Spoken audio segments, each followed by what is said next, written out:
cuando mi parásito está convertido en trofozoito, es cuando está en un ambiente apto para coexistir sin ningún factor que lo perjudique. Pero cuando yo lo encuentro en quiste,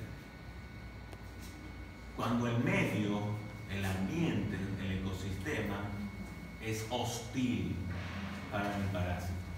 El quiste viene siendo como la manera de supervivencia de la resistencia que tienen los motores cuando salen del poder.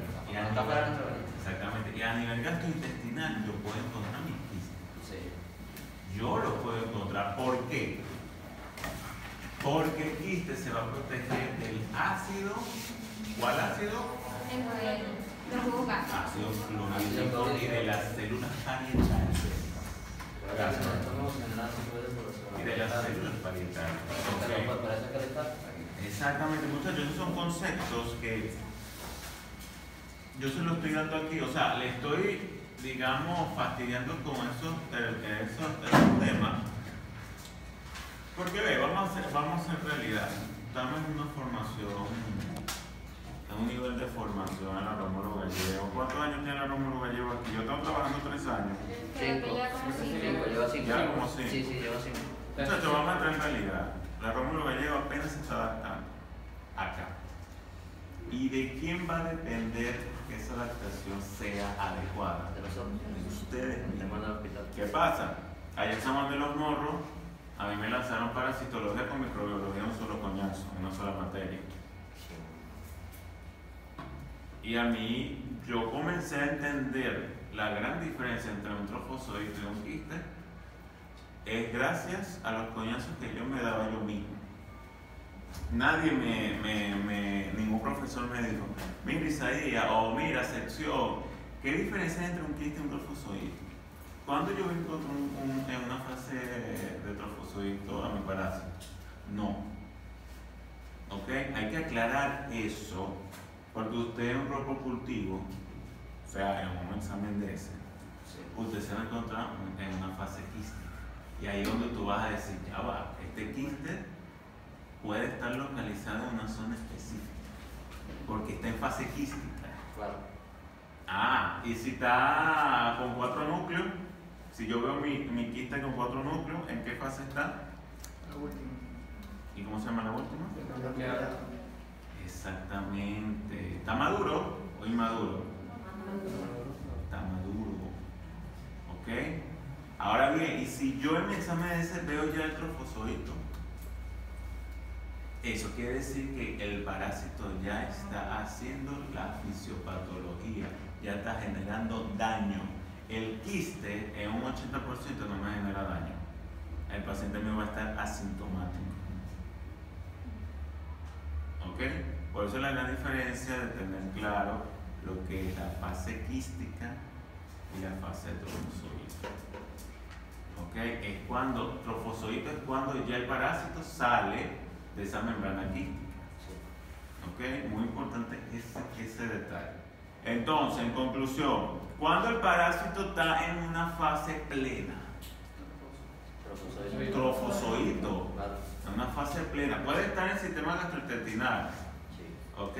Pero ya ha bloqueado la activación de células parietales, ha bloqueado la activación de el ácido clorhídrico.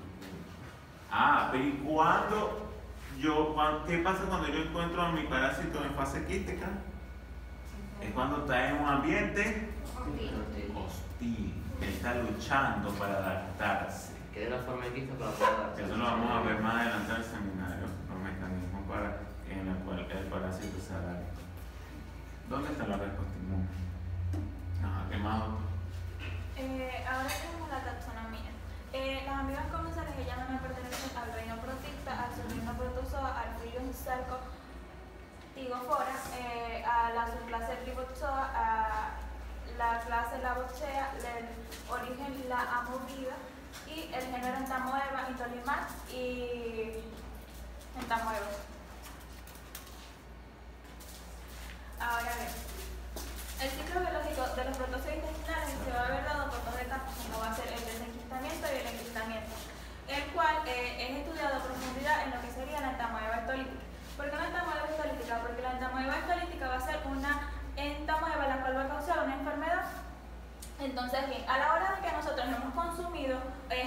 ingiriendo un alimento como una bebida contaminada, este quiste ha entrado a nosotros a través de la vía oral. Luego él es degluido y enviado al estómago.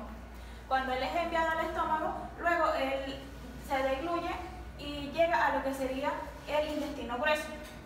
Cuando él llega al intestino grueso, él necesita irse tanto con los ácidos gástricos como las enzimas para poder degradar la pared quística, degradar o remover. Ya. Ahora luego pasa a unos procesos físico-químicos en los cuales el quiste va a estar en su fase inmadura y luego va a ir a lo que sería el trofocito, sigue su trayecto hasta poder llegar al peristaltismo. Cuando él llega al peristaltismo va a llegar a lo que sería el intestino grueso. Cuando él llega al intestino grueso, él necesita proliferar y colonizarse. Cuando él llega ahí, él va a necesitar adherirse. Cuando él se adhiere, él va a necesitar un moco. Pero ¿cómo pasa esto? Él va a necesitar dos procesos, como va a ser que están los procesos específicos y los inespecíficos. Ajá. Cuando él llega ahí, el específico va a ser aquel el cual va a permitir que el parásito se pueda adherir a la superficie del huésped. Y el inespecífico no, el inespecífico va a permitir el cual él se pueda adherir pero a una superficie inerte. Han habido muchos estudios bioquímicos relacionados con esto. Por lo menos ellos mencionan lo que es la lectina bacteriana, que apoya lo que serían los carbohidratos inespecíficos, los cuales van a residir o apoyar a las células del huésped. Es muy importante porque la lectina bacteriana en los estudios menciona que ella va a mantener la misma concentración de una viva patógena y de una no patógena. Ya. Ahora, a la hora de que ocurre esto, el trofocito va a llegar a una etapa donde él se debilita, él no sobrevive. ¿Por qué él no sobrevive? Porque él se va a deshidratar. Cuando él se deshidrata, esa deshidratación va a ser debido a que hay una absorción en el intestino grueso. El intestino grueso va a ser el hábitat de ella, en la cual él, para poder adaptarse y poder sobrevivir, él necesita adaptar otra forma, como va a ser una forma redondeada en la cual él se va a adherir a la pared quística. Ahora, a la hora de que ocurre el desenquistamiento, es donde esto se va a ir a lo que sería el citoplasma, en donde van a estar los protozoos, donde va a estar en la fase de quiste. Cuando está en la fase de quiste, él luego pasa lo que sería una mitosis para que el quiste se vuelva maduro y él luego va a poder ser expulsado. Cuando él es expulsado, es donde ahí tenemos al quiste y el trofocito. El trofocito dice que él va a estar en una forma más larga, o sea, débil. Y el quiste va a estar un poco, él sí puede resistir, se podría decir, él puede resistir a la hora de ser expulsado a través de la materia fecal. En fin, a la hora de nosotros consumir un alimento contaminado, nosotros lo ingerimos. Cuando lo ingerimos, él sale y es expulsado a través de la materia fecal. O sea, este alimento podría estar contaminado por eso, para nosotros poder contraerlo. Se podría decir así. El trofocito no va a ser o no puede, como digamos, sobrevivir al mundo exterior, mientras que el quiste sí. Y bueno, eso otra vez vuelve un ciclo. Ahora bien, la morfología de la entamoeba gingivalis. La entamoeba gingivalis fue descubierta por Gloss en 1949, el cual él la identificó a la hora de él separar los sarros dentales o cálculos dentales. ¿Alguien sabe qué son los sarros dentales o los cálculos dentales? Bueno, los sarros dentales o los cálculos van a ser aquellas placas que nosotros tenemos encima de los dientes, algunas personas que son difíciles de remover a la hora de cepillarse, pero si van a una consulta odontológica, pues bueno, la pueden remover. Esto se presta para ser uno de los hábitats para que habiten microorganismos y puedan habitar ahí. A ella, su tamaño va a ser de 10 a 20 micrómetros de diámetro. Esta va a tener un endoplasma glanduloso vacuado, va a tener algunos restos de células, leucocitos y bacterias, y en algunos casos eritrocitos. Esta va a tener lo que sería un endoplasma translúcido, tiene un núcleo, tiene una membrana con una fina cromatina tiene gránulos de cromatina y un endosoma central. ¿Qué es la cromatina? La cromatina. Hay gránulos de cromatina. ¿Qué es la cromatina? ¿Un parásito tiene núcleo? Sí. ¿Hay núcleo? Es esto que lo... Ajá, ¿qué es la cromatina?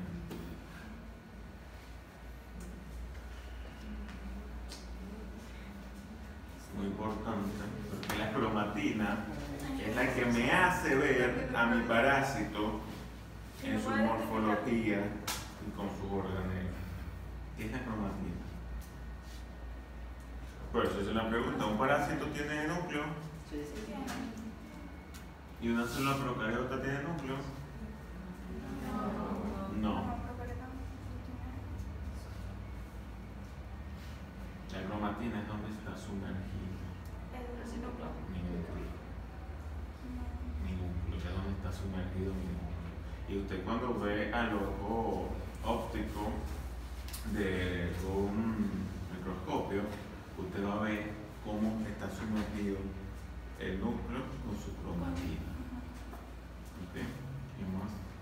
Él va a estar desplazado mediante pseudópodos en formas explosivas. Y su similitud morfológica va a ser de trofocito, pero similar a lo que sería la entamoeba histórica. La entamoeba Hartbani. La entamoeba Hartbani, ella fue descubierta por Walker en 1916 y en 1958 Howe fue el que identificó o clasificó las características las cuales la diferenciaban de la entamoeba histolítica. A ella la podemos conseguir en la luz del intestino grueso. Su tamaño va a ser diferencial, o sea, porque lo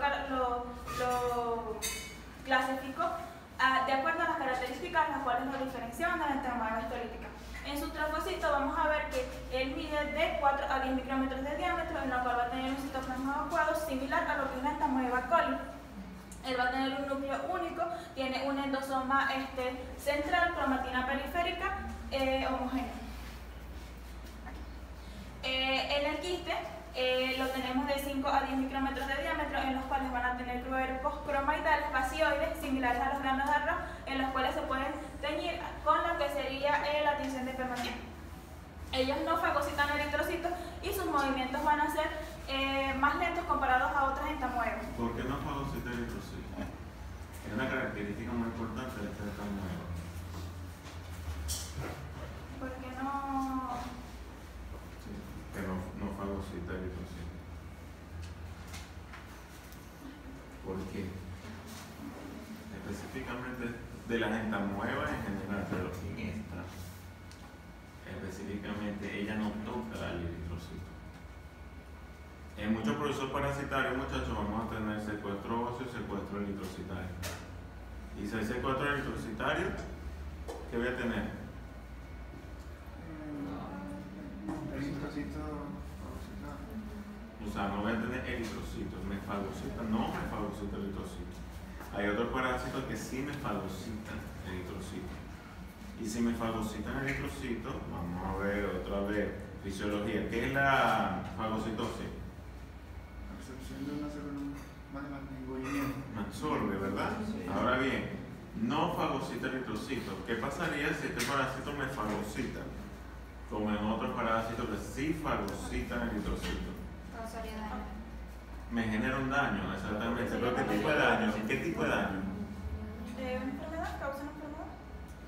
Sí, ajá. Pero pensé que va a estar eritrocito, vamos al grano, eritrocito. ¿Qué voy a tener? ¿Qué parámetros de laboratorio voy a tener bajo?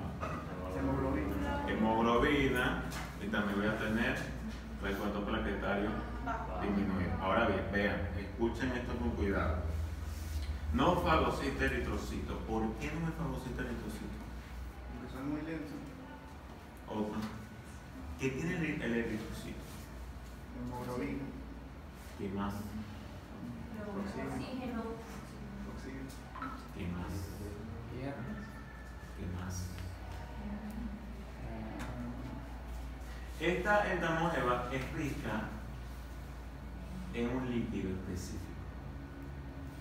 Ah, y es donde usted se va a preguntar, ¿pero qué tiene que ver los lípidos con el eritrocito? Vamos a recordar, muchachos, fisiología nuevamente. Mi bicapa lipídica.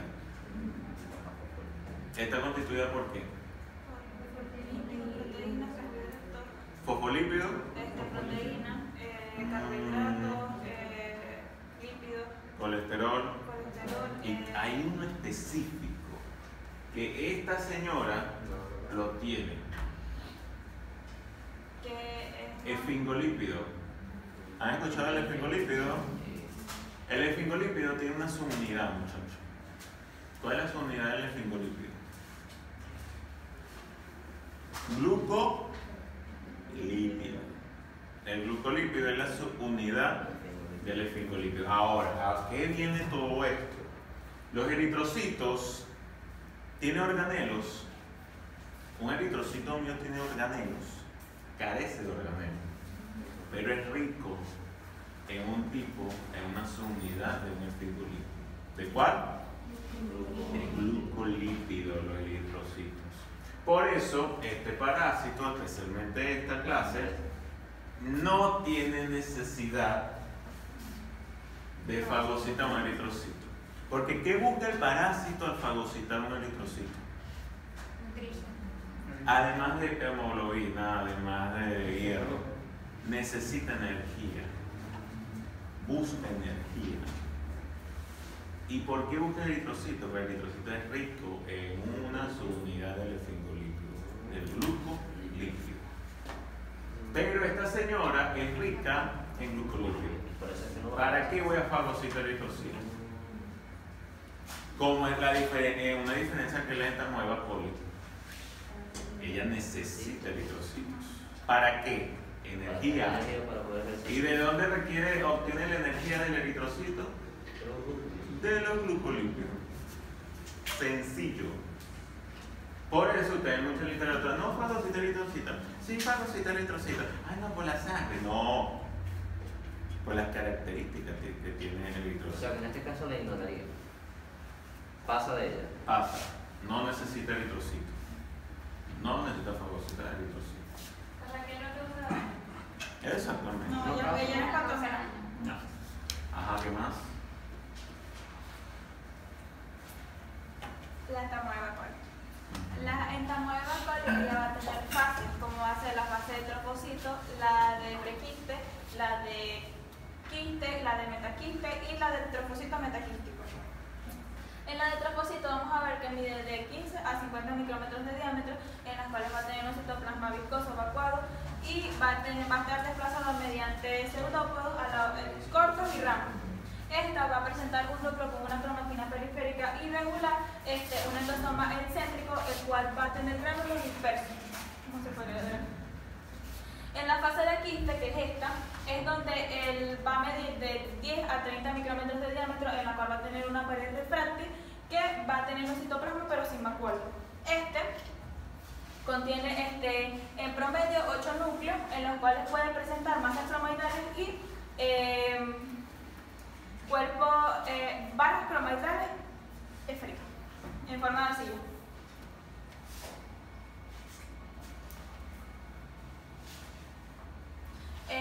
La entamoeba chattoni. La entamoeba chattoni, esta va a ser una entamoeba la cual no va a causar daño. Ella es patógena, pero ¿cómo nosotros la podemos adquirir o cómo la podemos tener en nosotros? A la hora de nosotros tener un contacto con un primate o un mono, nosotros la podemos adquirir. Esta no va a ser una entamoeba que va a causar daño, pero va a tener los cuadros clínicos similares a lo que sería la entamoeba histolítica. Esta, como dije aquí, ella va a hacer su transmisión, va a ser con un contacto directo con los monos. Su identificación va a ser a través de pruebas, las cuales se realizan en secuencia de RARN.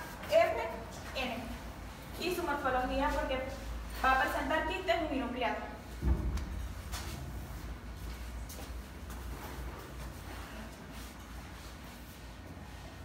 La entamoeba Pollerki. La entamoeba Pollerki, nosotros la podemos adquirir a la hora de tener un contacto ya sea con los cerdos o con los monos. Esta va a tener en sus características de trofocito y de quiste que va a ser redondeado, no, que ya va a ser esférico, y este es lo que lo puede diferenciar. Mide de 12 a 18 micrómetros de diámetro, en los cuales su movilidad va a ser lenta mediante pseudópodos. Va a tener un citoplasma glandular con vacuolas, los cuales le permite tener la capacidad de ingerir bacterias. Esta va a tener un endosoma compacto y central que va a tener gránulos, los cuales van a medida van a ser acumulados por pómulos. Como se podría ver aquí. Las características según su quiste es que va a ser esférico, mide de 12 a 15 micrómetros de diámetro. En general, este va a ser, o lo podemos encontrar porque es uninucleado, puede también encontrarse binucleado o tetranucleado. Este va a tener una abundante cromatina en los extremos, en los cuales también se podría ver trenzado.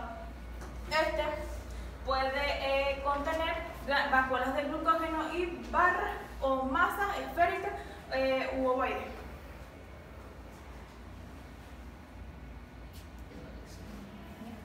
La Endolimax nana. La Endolimax nana, ella va a tener un tamaño de 6 a 15 micrómetros de diámetro, en las cuales ella va a ser generalmente la podemos encontrar de menor tamaño, de 10 micrómetros de diámetro. O sea, se puede encontrar tanto de 6, de 5, de 7, es lo general que la podríamos conseguir. Ella va a tener su movimiento un poco más corto y van a ser bruscos. Esta va a tener un núcleo pequeño con un endosoma periférico, en la cual va a tener una cromatina pero marginal fina. Frecuentemente ellas van a ser alimenticias y van a tener un citoplasma glandular. En su fase de quiste, ellas van a tener formas ovoidal, elipsoide y esférica. Su tamaño va a ser de 6 a 12 micrómetros de diámetro. Van a tener núcleos, visiblemente se podrían observar 4, y van a tener o se van a poder diferenciar a la hora de hacer una tinción de Lugor, que también es una tinción de yodo, que se utiliza tanto en esta como en esta nueva cola. Su citoplasma va a ser finalmente glandular y va a tener barras cromoidales curvas. Eso es lo que se puede diferenciar. La Entamoeba bucchili. La Entamoeba bucchili, esta va a ser, tiene sus características de trofocitos y de quiste. En la de trofocitos mide de 4 a 20 micrómetros de diámetro. Sus movimientos van a ser lentos, pero esta mediante pseudópodos que van a ser hialinos. Va a tener un contenido o puede contener bacterias, pero no eritrocitos. Esta no tiene eritrocitos. Y va a tener un núcleo de membrana fina con un rizoma irregular redondeado, en la cual va a tener gránulos de cromatina dispersos anualmente, como se podría ver aquí. En la fase de quiste, que es esta, va a tener de 6 a 15 micrómetros de diámetro con formas ovoides o pirifoides o esféricas. Su núcleo va a ser único y va a tener un endosoma central o excéntrico.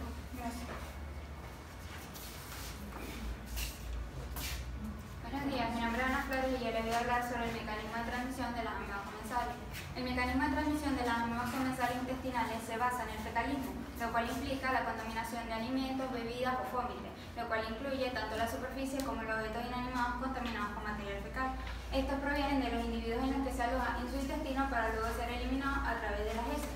Estas circunstancias se resumen en el constante e imperceptible hábito de la coprofagia, conocido como el comportamiento de consumir heces. Las especies son reconocidas por ser altamente resistentes al medio ambiente, como también cuando ya se encuentran en el organismo de su hospedador, ya que pueden llegar a permanecer en el tubo digestivo del mismo durante días, meses e incluso años. Si tomamos un caso en particular, como sería la Entamoeba gingivalis, esta es diferenciada del resto de las amebas comensales por carecer de una fase quiste, y esto se hará notar en su mecanismo de transmisión, el cual se realizará de manera directa o de manera indirecta. De manera directa, como sería la acción de individuo a individuo con un beso, o en todo caso de manera indirecta, como sería el uso compartido de utensilios para comer, es decir, que utilizo un tenedor, un cuchillo, lo presto, o que varias personas beban un líquido desde el mismo recipiente. Las amebas comensales generalmente cuentan con una fase quiste, y los quistes constituyen su forma resistente e infectante. Los quistes son altamente resistentes, pero ¿a qué? Son resistentes a los jugos gástricos, son resistentes a los factores ambientales externos, como también a las concentraciones habituales de cloro en el agua, llegando a tolerar temperaturas de 50 grados hasta 5 minutos, como también llegando a tolerar temperaturas de 0 grados hasta 90 días. Los quistes también tienen la capacidad de poder mantenerse viables si se encuentra en un alimento líquido a temperaturas de 4 grados entre los 10-15 días, como también tienen la capacidad de poder sobrevivir en materia como son las heces hasta 8 días en temperaturas entre los 20 y 40 grados, como también hasta 40 días en temperaturas entre los 6 y 10 grados. De esta manera enfatizamos el hecho de cómo los quistes pueden ser muy resistentes y mantenerse viables durante muchísimo tiempo si se encuentran en un ambiente líquido, un medio líquido y a baja temperatura.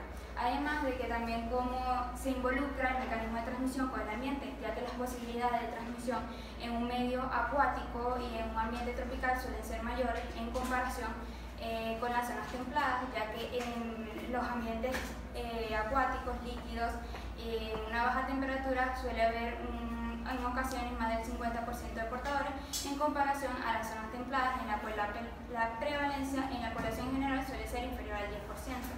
Además, los quistes son relativamente resistentes a la desinfección, como también es posible que no sean inactivados mediante tratamientos de cloración, que generalmente son aplicados en la producción de agua de consumo. Y de igual manera los quistes sí pueden ser eliminados, pero por yodo o biocina. Patología y etiopatología de las amebas comensales. Al tratarse de una ameba comensal, está reconocida por no causar daño, no ser causante de enfermedad, su colonización no es invasiva, por ende no requiere tratamiento. No obstante, se le considera como un claro indicador de contaminación fecal, ya que la presencia de alguna de estas especies en un hospedador suele ser alerta sobre la posible entrada de otros enteropatógenos que compartan la misma vía de transmisión, infecciones secundarias e incluso diferentes grados de parasitismo. Iniciando con la entamoeba gingivalis, esta es reconocida por ser la primera ameba descubierta y bien detallada. En 1849, 6 Lois se encontraron pruebas procedentes de desarrollo dentario. Esta es una especie diferenciada del resto, como ya lo he mencionado, por la ausencia de la fase de quiste, y su interés radica en el nicho ecológico especializado en gingivita, es decir, la cavidad bucal. Esta suele permanecer en tejidos como son las encías, tejido periodontal, bolsas gingivales y de manera ocasional en las criptas amigdalinas. Esta tiene la característica de que obviamente si se encuentra en un hospedador suele ser un indicador de que la persona no cuenta con buenos hábitos de higiene bucal. Esta suele realizarse con un mecanismo de transmisión de manera directa y suele permanecer a nivel de la cavidad bucal. En todo caso, que pueda llegar de manera errónea a nivel del estómago en su fase de trofozoito, que sería la forma móvil y activa del protozoo, lo más seguro es que sea eliminado porque no cuenta con la fase de quiste que le brindaría la resistencia hacia los jugos gástricos. Y esta es una especie reconocida porque puede llegar a contribuir a la gingivitis. La gingivitis es conocida como la inflamación a nivel de las encías producida por una acumulación de placa bacteriana en los dientes. La gingivitis puede llegar a presentar halitosis persistente, gingivorragia, dolor, sensibilidad.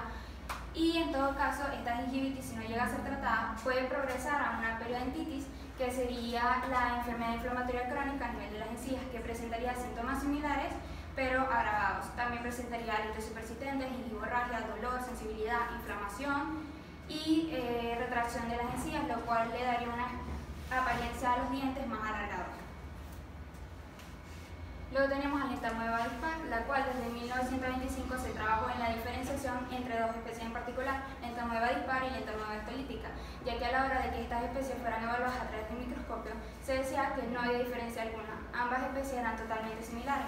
No fue sino hasta 1993 que se estableció una clara diferencia. La entamoeba dispar fue reconocida como la especie no patógena, a diferencia de la entamoeba estolítica, reconocida como la especie patógena. La distinción entre ambas especies también se basa en aspectos inmunológicos y en los patrones isoenzimáticos para la identificación de variaciones de las enzimas producidas por cada especie, resaltando la necesidad de técnicas avanzadas de análisis en el área de microbiología. Otro aspecto que permite la diferenciación sería que la entamoeba dispar es reconocida por contar con una menor concentración y actividad biológica tanto de memporas como de proteasas de cisteína, las cuales no solo contribuyen a la degradación de los tejidos, sino a la invasión. Por ende, se reconoce a la especie por carecer de estos mecanismos de patogenicidad, a diferencia de la entamoeba estolítica. La mayoría de los casos que se han llegado a presentar por entamoeba dispar son asintomáticos, ya que esta es una especie reconocida por no causar daño significativo. Y su mecanismo de transmisión se cumple a través del consumo de alimentos o bebidas contaminadas con quistes del protozoo. Luego tenemos a la entamoeba harmani. Anteriormente esta era reconocida como la entamoeba minuta, ya que una de sus principales características es ser una de las amebas más pequeñas. En 1958 fue detallada y se establecieron muchas de sus características morfológicas. Esta es una especie reconocida porque habita en la luz del intestino grueso de su hospedador y también reconocida por no ser invasora. Esta cuenta con características morfológicas muy similares a las de la entamoeba histolítica, pero también cuenta con características que permiten su identificación, como sería en el caso de su tamaño, ya lo mencioné, es una amiba muy pequeña, como también que no busca fagocitar eritrocitos, es decir, no busca causar daño ni enfermedad. Su desplazamiento por lo general suele ser muy lento y aunque esta ya sea reconocida como una amiba de especie comensal, es muy importante poder establecer un diagnóstico realizando las mediciones correspondientes. Esta no llega a presentar síntomas, en la mayoría de los casos no llega a presentar síntomas, ya que no se llegan a presentar complicaciones asociadas a la infección, y su mecanismo de transmisión de igual manera a través del consumo de alimentos o bebidas contaminadas con quistes. Luego tenemos a la entamoeba coli, la cual es reconocida por ser la segunda más común del género. Esta fue observada por primera vez en 1870 y no fue sino hasta 1877 que se identificó por primera vez y se estableció una descripción mucho más detallada. Esta es reconocida porque habita en el intestino de su hospedador y se encuentra constantemente en coexistencia con la entamoeba histolítica. Esta especie en su calidad de amiba no patógena no causa lisis tisular, es decir, que no genera daño significativo ni tampoco genera inflamación en los tejidos de su hospedador. Suele alimentarse principalmente de bacterias y otros protozoos y muy rara vez de eritrocitos, pero cuando ya se encuentra en coexistencia con la entamoeba histolítica. Esta especie también es reconocida por diversos factores como su distribución a nivel mundial. Se encuentra con mayor frecuencia en climas cálidos y tropicales, tiene la capacidad de no hidrolizar los tejidos de su hospedador, es decir, que no degrada los tejidos del huésped mediante enzimas, y también cuenta con la capacidad de poder mantenerse en ambiente de putrefacción y desecación. Tenemos a la entamoeba moscatki, la cual el descubrimiento de esta especie sucedió en una planta de aguas negras en 1941 y posteriormente fue identificada en Brasil y en Gran Bretaña. Este es el claro ejemplo de cómo los protozoarios pueden encontrarse en diversos entornos si la situación se llega a relacionar con una contaminación ambiental. En 1991 esta especie fue establecida como una amiba de vida libre que rara vez llega a infectar al humano. También es reconocida por su gran capacidad para poder crecer y mantenerse en ambientes de temperaturas variables entre los 10 y 37 grados y desarrollándose de manera óptima en los 24 grados, lo cual enfatiza su gran adaptabilidad y lo cual también contribuye a su prevalencia en ambientes contaminados. Se cree que esta especie podría ser un comensal común en ciertas poblaciones, aunque su alta prevalencia podría pasar desapercibido debido a la presencia de infecciones mixtas con entamoeba histolítica o entamoeba dispar, lo cual resalta la necesidad de la realización de estudios epidemiológicos mucho más profundos para poder evaluar el verdadero impacto que genera esta especie en la salud pública. Y aunque esta sea reconocida por ser una especie que no invade ni causa daño, de igual manera su presencia frecuente podría ser relevante en las interacciones microbianas como también en la salud intestinal en general. Entamoeba paleki. Esta especie fue identificada por primera vez en 1912 en Checoslovaquia a partir de las muestras fecales de estudiantes y no se llegaron a reportar más casos sino hasta 1949. Lo cual indica que esta especie puede haber existido desde mucho tiempo atrás, pero quizás fue mal diagnosticada como una entamoeba histolítica. Inicialmente esta especie no fue asociada a ninguna enfermedad significativa, pero sí se asoció a síntomas digestivos leves que pasan desapercibidos, lo cual es un claro indicador de que esta especie pudo ser un comensal común. Su presencia podría ser más común de lo que se cree, pero sin llegar a mostrar manifestaciones clínicas importantes. Esta especie cuenta con hallazgo relevante en el área de sus hospedadores, ya que se han encontrado diversos casos en diferentes especies, como serían los primates, las ovejas, las cabras, las reses, los cerdos, lo cual implica que cuenta con un amplio ciclo de vida y con la capacidad de poder infectar a diferentes especies. Esta especie también es caracterizada porque cuenta con una estructura morfológica similar a la de la entamoeba histolítica y a la entamoeba coli, pero también cuenta con características que permiten su diferenciación, como sería sus quistes uninucleados y los trofocitos como unidad particular, y su mecanismo de transmisión de igual manera a través del consumo de alimentos o bebidas contaminadas. Entamoeba chatoni. Esta especie es reconocida porque afecta principalmente a los monos, pero también de manera ocasional puede llegar a afectar al hombre, lo cual indica que cuenta con un amplio ciclo de vida en el cual involucra tanto al hombre como al primate, lo cual es interesante desde el punto de vista zoonótico. La presencia de esta amiba en un hospedador hombre suele ser un claro indicador de que hubo contacto con monos y esta puede llegar a generar síntomas gastrointestinales similares a los de la entamoeba histolítica, como la diarrea, el dolor abdominal, y su mecanismo de transmisión sería a través del contacto con heces contaminadas de mono o a través del consumo de alimentos o bebidas contaminadas. Luego tenemos a la Endolimax nana, la cual es reconocida por ser una amiba pequeña, la cual fue identificada por primera vez en 1908 y posteriormente en 1917 se estableció la primera designación específica de esta amiba, la cual es reconocida por ser un protozoario intestinal que no invade y se suele nutrir principalmente de bacterias. Y aunque sea una especie casi exclusiva del hombre, también se llegan a encontrar casos en animales como las tortugas, principalmente en cucarachas y gallinas. La mayoría de los casos presentados por Endolimax nana no llegan a presentar síntomas y las personas pueden tener una vida relativamente normal, pero en los casos más específicos como los individuos inmunodeprimidos, estos sí pueden llegar a asociarse a síntomas digestivos leves. Y su mecanismo de transmisión de igual manera a través del consumo de alimentos o bebidas contaminadas. Por último tenemos a la Damoeba bucci, la cual fue una especie que se estableció en 1919 y se refirieron a esta como una especie de amiba que habitaba en el intestino del hombre, la cual debe su nombre genérico gracias a su vacuola de glucógeno, que aunque esta vacuola se pueda llegar a percibir en otras amibas, de igual manera no suele contar con un contorno tan regular y consistente como en el caso de esta especie. La mayoría de los casos no llegan a presentar síntomas y su mecanismo de transmisión de igual manera, a través del consumo de alimentos o bebidas contaminadas. Buenos días, mi nombre es Antonio Almodo.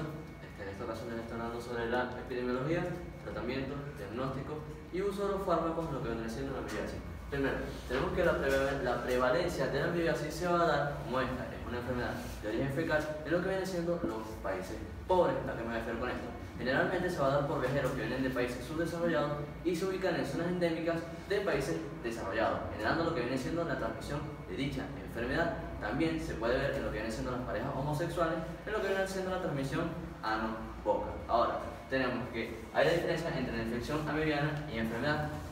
La infección amibiana viene siendo cuando esta ya está en nuestro organismo pero no genera daño, y la enfermedad viene siendo cuando está en nuestro organismo, se integra en el tejido y presenta sintomatología. Ok, tenemos el origen de infección. La fuente de infección de lo que viene siendo la amibiasis generalmente es el hombre, pero también puede tener otro tipo de reservorio, como lo pueden ser los monos, los cerdos, los perros y otro tipo de animales. Generalmente, que se pueda pasar la transmisión de estos animales al hombre es muy poco probable. La tasa de que pase esto es muy baja. Y realmente su estudio de que realmente pasa esta probabilidad no se le da mucha importancia. ¿A qué se le da importancia? De que esta puede ser la única forma infectante de la amibiasis histolítica es por vía oral, que vienen siendo los quistes, que puede ser eliminado en las heces de las personas, como ya se había hablado. Tenemos las personas asintomáticas que no presentan síntomas y no suelen recibir tratamiento, y las que son portadores crónicos que eliminan constantemente quistes en su heces, es decir, lo hacen habitualmente a través de la defecación. Ok, diagnóstico diferencial. El diagnóstico diferencial se hace de manera clínica para poder diferenciar lo que viene siendo la entamoeba histolítica de lo que serían otras enfermedades intestinales. Vamos a tener esto debido a que las enfermedades intestinales van a tener sintomatologías muy parecidas. En este caso vamos a tener un factor o un síntoma bastante común, que la tienen todas, que es la diarrea. En este caso, ¿qué es lo que se hace en un diagnóstico diferencial? Que gracias a los avances de la medicina vamos a tener que se realiza un estudio, un examen con el 70% de veracidad para contar con la etiología de dicha enfermedad, que etiología viene siendo el origen, para poder diferenciar en esta diarrea si viene siendo parte de la entamoeba histolítica, que viene siendo la misma amibiasis, o otra enfermedad intestinal. Ok, tenemos también este factor muy importante que viene siendo la materia fecal. A nosotros obtener una muestra de materia fecal, esta debe estar fresca, también debe de ser, digamos, evacuada de manera espontánea para lo que viene siendo un mayor examen beneficioso. También de que ha de estar en su envase hermético de cartón o de plástico, y de que generalmente en lo que viene siendo una muestra de esa, cuando nosotros la veamos líquida, es porque va a tener la presencia de trofozoitos, que ya sabemos que son los trofocitos, que es esta parte del ciclo de la amibiasis en donde esta se alimenta y se reproduce. En este caso, como ya sabemos que lo tiene, es bastante rápido su estudio y su análisis. y de que generalmente esta muestra no ha de estar ni contaminada con heces ni con otro tipo de compuestos porque dañaría el examen.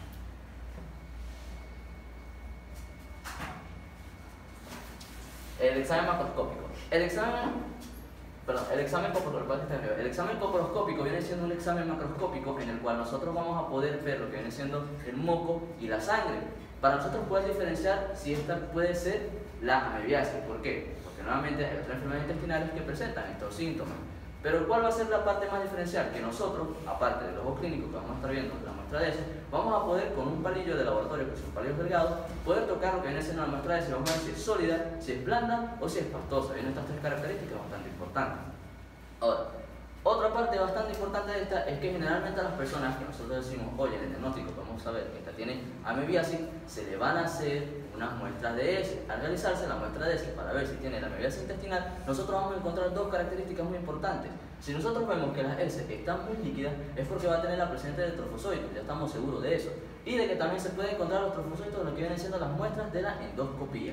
También en lo que vienen siendo los quistes, lo vamos a encontrar, como ya lo habíamos dicho anteriormente, en heces sólidas. Entonces, para tener claro, los trofocitos se encuentran en heces líquidas y los quistes se encuentran en heces sólidas, ya que viene siendo la parte cuando esta está afuera del organismo para poder subsistir. Ahora, ¿cómo nosotros podemos revisarlo de cierta manera? Con solución. Solución salina, creo que era, ¿no? Sí, con solución salina nosotros podemos revisarla las dos de manera eficaz y eficiente. Tenemos cultivo e inoculaciones. Aunque no lo parezca, la amebiasis generalmente no se va a poder realizar en un laboratorio de rutina, sino que se hace en un laboratorio especializado. ¿Para qué? Esto para poder crear antígenos y para un estudio de la farmacología, bioquímica e inmunológica. Y luego tenemos las inoculaciones, que las inoculaciones generalmente vienen siendo un procedimiento en el cual se van a realizar investigaciones de patogenias, virulencia y quimioterapia en lo que vienen siendo los animales, obviamente porque no se pueden hacer humanos, pero se da una probabilidad de lo que realmente puede pasar en los seres humanos a través de estos exámenes. ¿Cuáles son los animales? Las ratas, los ratones y los cobayos. Los cobayos vienen siendo unos ratones más pequeños, por así decirlo. Ok, en este caso ya entramos en lo que viene siendo la prevención, la higiene personal. Como ya lo habían dicho mis compañeras, la amebiasis sencillamente se va a transmitir por la manipulación de alimentos. Entonces, lo que viene el caso de la higiene personal, la deficiencia de este factor es lo que viene siendo un mal lavado de manos, ya que nosotros al, digamos, estar en contacto con lo que viene siendo alimentos con materia fecal, o sencillamente que nosotros fuimos al baño, no nos lavamos las manos bien y obviamente tuvimos contacto con los alimentos o inclusive hasta con la misma agua, vamos a terminar contaminando todo. A lo que me refiero es que el mal lavado de manos es un factor sobresaliente, como ya les estoy diciendo, pues mínimas contacciones con materia fecal pueden ser causa de infección. Ahora, ¿a qué lleva esto en contrario? Puede ser, por ejemplo, una madre de familia la cual estaba haciendo la comida, esta por alguna razón fisiológica fue a defecar, no se lavó bien las manos, volvió a la cocina, tocó los alimentos con la mano infectada, infectó los alimentos y por ende infecta a los niños. Igualmente pasa con las personas que trabajan de cocineros. Lo mismo, igual también se puede contaminar el agua.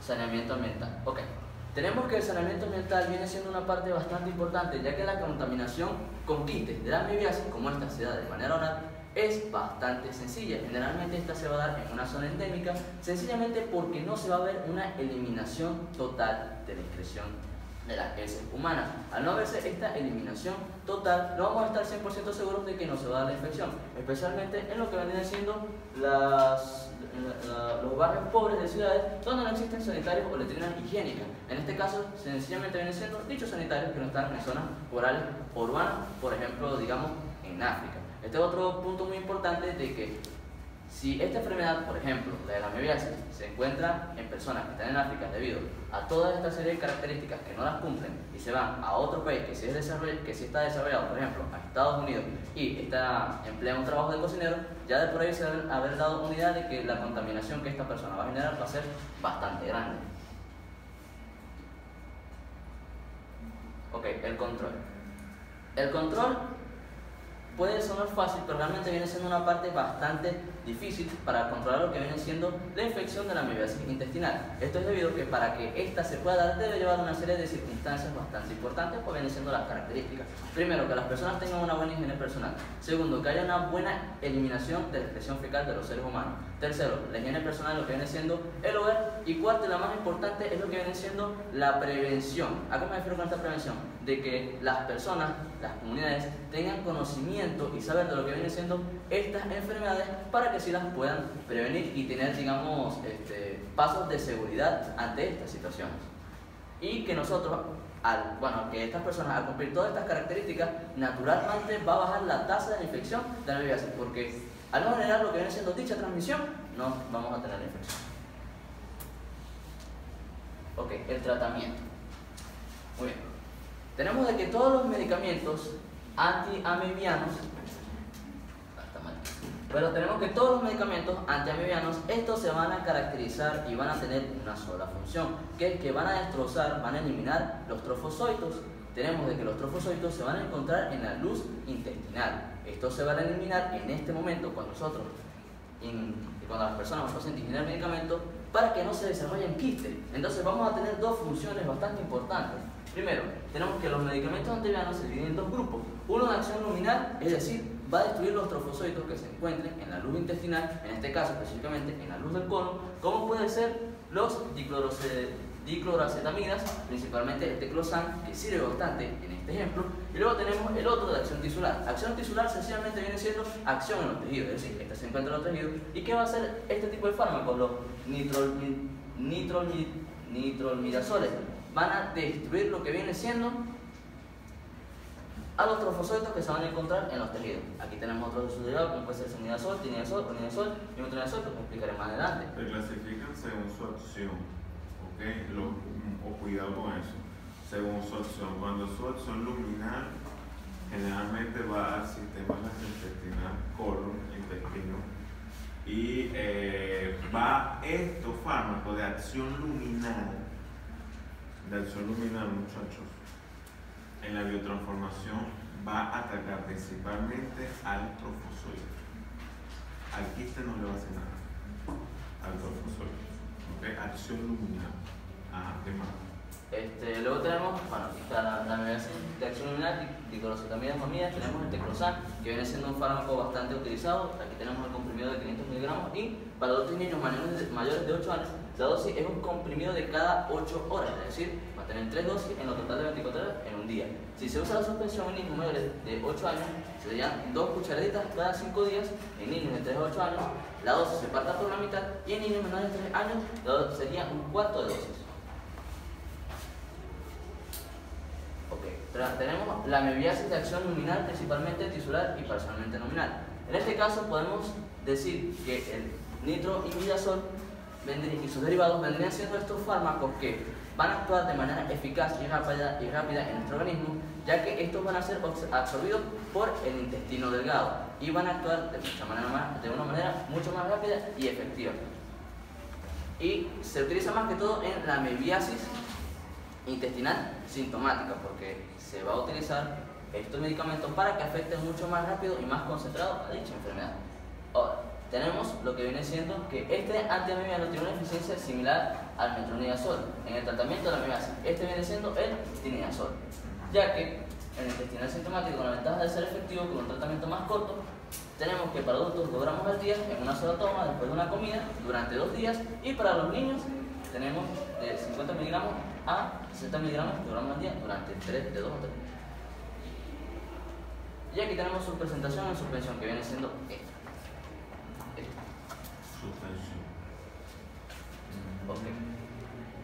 Este viene siendo el sinidazol. Tenemos que este antiamoebiano de larga vida plasmática va a ser de 20 horas. Es 2 veces más activo que el metronidazol, es decir, es más eficaz, y este antiamoebiano va a ser administrado en dosis única, 315 en adultos y 218 en niños con amoebiasis intestinal. Aquí tenemos la presentación de lo que viene siendo el comprimido de 500 miligramos y 1 gramo, y lo que viene siendo la suspensión de 500 a 700 miligramos.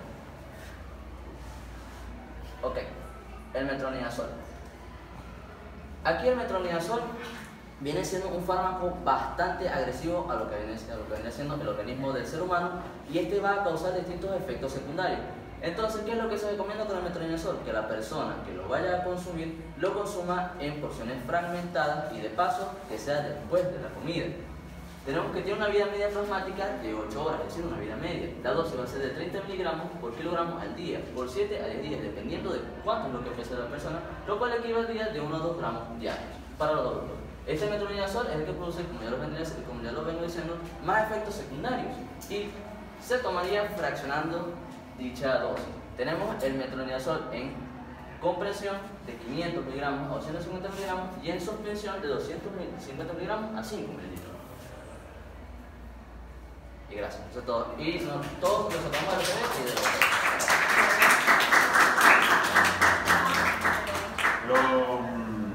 los de acción luminal, muchachos, para acotar, los de acción luminal se van a encontrar con un problema. Una barrera de absorción, ¿verdad? ¿Cuál? Los fármacos de acción luminal se van a encontrar con un problema. Con, por lo menos, metronidazol, semidazol, tenidazol, se va a encontrar principalmente con una barrera de absorción. ¿Cuál? ¿Tiene que ver con la vellosidad intestinal? Sistema gastrointestinal, músculo liso.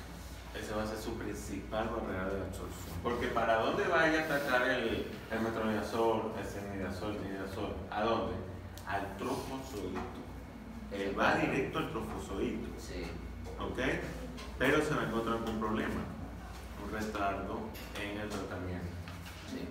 ¿Ok? Por dicha barrera. Exactamente. Eso es para acotar en los